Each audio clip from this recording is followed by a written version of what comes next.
Anor. Abdulla Qahhor. Uylar to'la non, och nahorim bolam. Ariqlar to'la suv, tashnai zorim bolam. O'tmishdan. Turobjon eshikdan hovliqib kirar ekan, qalami yaktagining yengi zulfinga ilinib, tirsakkacha yirtildi. Uning shashti qaytdi. Jo'xori tuyayotgan xotini uning qo'lidagi tugunchani ko'rib, kelisopni kelining ustiga qo'ya chopdi. Keli lapanglab ag'anadi. Chala tuyulgan jo'xori yerga to'kildi. Turobjon tugunchani orqasiga bekitib tegishdi. Akajon degim. Akajon, jon aka, nima berasan? Umrimning yarmini beraman. Turobjon tugunchani berdi. Xotini shu yerning o'zida eshik oldida o'tirib tugunchani ochdi-da, birdan bo'shashib ketdi va sekin boshini ko'tarib eriga qaradi. O'z qilmishiga gerdayib turgan Turobjon uning ko'zini jiqqa yosh ko'rib, "Nima ekanini bildingmi?" dedi. "Asalarining uyasi, turgan bitgani asal. Mana, siqsang asal oqadi. Bunisi oq mum, harom emas, shimsa ham bo'ladi, chaynasa ham bo'ladi." Xotin yengini tishlab bir nuqtaga qaraganicha qoldi. "Yo qudratingdan ishonmaydi-ya", dedi Turobjon keltirgan matoyini titkilab. "Mana chaynab ko'r, ko'rgin bo'lmasa undan keyin degin." Turobjon qizardi. U bir zamon betob o'rtog'ini yo'qlab eltgan tarvuzini bemaza chiqqan bo'lsa kerak, sigirning oxurida ko'rib shunday xijolat bo'lgan edi. Hovli yuzida aylanib yurgan oqsoq mushuk to'kilgan jo'xorini iskab ko'rdi. Ma'qul bo'lmadi shekilli, Turobjonga qarab shikoyatomuz "Miau" dedi. "Tur, jo'xoringga qara, uni ko'r, mushuk tegdi." Xotin turayotib baralla yig'lab yubordi. "Bu yer yutkur qanday balo ekan, odamlarday gulutaga, tuzga, kesakka boshqorong'i bo'lsam-chi." Turobjon do'ppisini boshidan oldi va qoqmoqchi bo'lganida ko'zi yirtiq yengiga tushdi. Yuragi achidi. Endi 3-4 suv yuvilgan yangigina yaktak edi. "Axir boshqorong'i bo'l, evida bo'l-da", dedi do'ppisini qoqmasdan boshiga kiyib. "Anor, bir qadoq anor falon pul bo'lsa, sahari mardondan suv tashib, o'tin yorib, o't yoqib bir oyda oladiganim 18 tanga pul. Akam bo'lmasa, ukam bo'lmasa." Er-xotin tek qolishdi. Xotin jo'xorini tuyib bo'ldi. Uni kelidan tog'orachaga solayotib to'ng'illadi. "Havasga anor yeydi deysiz shekilli." "Bilaman. Axir nima qilay? Xo'jayinimni o'ldirib pulini olaymi? O'zimni hindiga garovga qo'yaymi? G'alatimisan o'zing?" Xotin ovqatga unnadi. Erining boshqorong'i bo'l, evida bo'ldi degani unga juda alam qildi.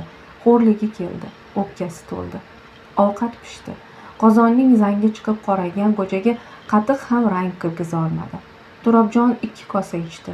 Xotini esa hanuz bir kosani yarimlatolmas edi. Uning imillashini ko'rib, Turobjonning ko'ziga negadir oqsoq mushuk ko'rindi.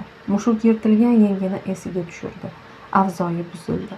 Uning avzoyidan essiz jo'xori, qatiq, o'tin degan ma'noni anglab, xotin ko'ngli tortmasligiga qaramasdan kosani bo'shatdi.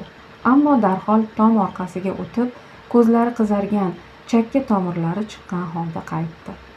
"Hali tug'ilmagan bolani yer yutkur deding-ya", dedi Turobjon borgan sayin tutaqib. Xotin indamay dasturxonni yig'ishtirib oldi. Qozonga suv quyayotib, eshitilar-eshitilmas dedi. "O'sha asalning puliga anor ham berar edi." "Berar edi", dedi Turobjon zaharxanda qilib. "Anor olmay asal oldim." "Albatta berar edi. Albatta anor olmay asal olgansiz." Mana shunday vaqtlarda til qotib, og'izda aylanmay qoladi. Mabodo aylansa, mushtning xizmatini qiladi. "Ajab qildim", dedi Turobjon titrab. "Jigarlaring ezilib ketsin." Bu so'z unga qanday ta'sir qilganini faqat boshqorong'i xotingina biladi. Turobjon bu gapni aytdi-yu, xotinining ahvolini ko'rib achchig'idan tushdi. Agar izzat nafs qo'ysa, hozir borib uning boshini silar va "Qo'y, xafa bo'lma, jahl ustida aytdim", der edi. "Kishining yuragini qon qilib yuborasan", dedi anchadan keyin. "Nainki men asal olsam, asal otliqqa yo'q. Hali biz piyoda-ku. Xo'jayinga bir oshnasi sovg'a qilib kelgan ekan. Bildirmasdan o'zidan so'rab ozrog'ini oldim. O'zi berdi. Tansiq narsa, xursand bo'larmikansan debman. Yo tansiq emasmi? Umringda necha marta asal yegansan?" "O'zim umrimda bir marta yeganman. Shokirxo'ja qandolatchi asal qiyom qildirayotganda qozoniga ammamning jo'jasi tushib ketgandi. Shu jo'jani yalaganman." Turobjonning bu so'zlari xotinining qulog'iga notayin bir g'o'ldirash bo'lib kirar edi. Uning Turobjon bilan uy qilganiga 3 yil bo'lib kelayotir. Nazarida bu odam shu 3 yildan beri g'o'ldirab kelgan. Hozirgisi shuning davomida edi. Ittifoqo bu kun nima bo'ldi-yu 3 so'zni ravshanroq aytdi. Jigarlaring ezilib ketsin dedi. Olamda uning suyangani eri, birdan bir orzusi Anor edi. Birdaniga har ikkisi ham yo'qqa chiqdi. Xotin uyga kirib ketdi. Anchadan keyin darchadan xira shu'la tushdi. Turobjon ham kirdi. Xotin darcha yonida bir tizzasiga boshini qo'ygan, qoramtir kulrang osmonga qarab o'tirar edi. Turobjon tikka turib qoldi. Tokchadagi 5-chiroq pixillab yonar, uning atrofida katta bir parvona aylanar edi. Turobjon ham darcha yoniga o'tirdi. Shiftning qayeridir qirs etdi. Qayerdadir kaltakesak chirqilladi. Turobjonning qulog'i jing'illadi. U ham osmonga, xira yulduzlarga qaradi. Masjiddagi keksa baqaterak orqasidan ko'tarilgan qizg'ish o't ko'kka olovli iz qoldirib juda yuqoriladi va go'yo osmonga urilganday chilparchin bo'lib po'p etdi. Mushak dedi Turobjon. Mullajon qozining bog'ida. Mullajon qozi beshik to'yi qilgan. Xotin indamadi. Shahardan to'ralar ham chiqqan dedi Turobjon yana. Xotin yana indamadi. U Mullajon qozining bog'ini ko'rgan emas, ammo ta'rifini eshitgan. Bu bog'ni ko'z oldiga keltirib ko'rdi. Bog' emas, anorzor. Anor daraxtlarida anor shig'il, choynakday bo'lib osilib yotibdi. Bitta mushak 3 miri dedi Turobjon. 100 ta mushak otilsa bittangadan 100 tanga, bir miridan kam 75 tanga bo'ladi. Er-xotin uzoq jim qolishdi. Turobjon og'zini katta ochib ham esnadi, ham uf tortdi. "Ma, buni tik" dedi u yaktagini yechib. "Ma." Xotin yaktakni olib yoniga qo'ydi. Aftidan hozir tikmoqchi emas edi. "Bo'l" dedi Turobjon birpasdan keyin. "Ol, senga aytyapman." "Ha, muncha turtmasdan gapira bering, tikib qo'yarman muncha qistov." Turobjonning tepa sochi tikka bo'ldi. "Hay, sening dimoq firog'ing kimga? Xo'sh, nima deysan? Men sizga bir narsa deyapmanmi? Tikib qo'yarman. Har narsaga ro'zg'or achchiq bo'la bersa qiyinroq bo'lar" dedi Turobjon yaktagini kiyayotib. Kambag'alchilik o'lsin." Xotin bu gapni shikoyat tarzida aytdi. Ammo Turobjon buni ta'na deb tushundi. "Nima, men seni olganimda kambag'alligimni yashirganmidim? Erkaboyga o'xshab chimildiqqa birovning to'ni, kavush mahsisini kiyib kirganmidim? Bunday armoning bo'lsa hali ham serpulroq odamga teg. 2 ta anor uchun xotiningizni serpul odamga oshirgani uyaling." Bu gap Turobjonning hamiyatiga tegdi. Jigarlaring ezilib ketsin degani xotiniga qancha alam qilgan bo'lsa, bu gap Turobjonga shuncha alam qildi. "Hoy, anor olib bermadimmi?" dedi Turobjon mayin tovush bilan. Ammo bu mayin tovushdan qo'rquvlik edi.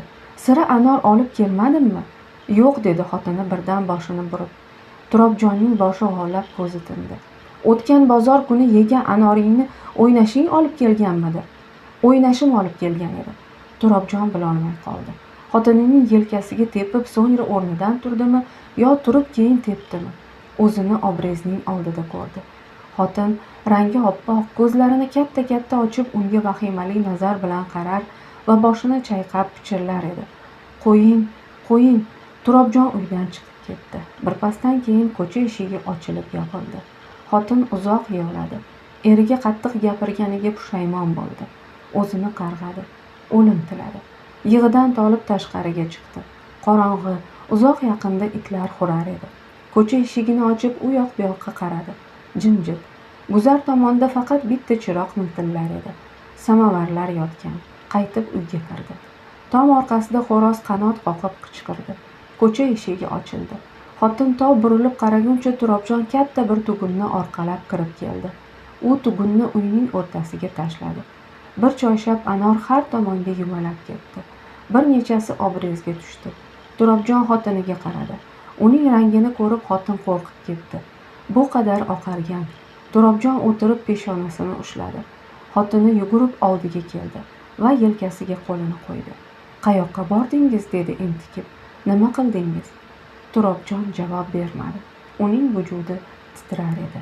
1936-yil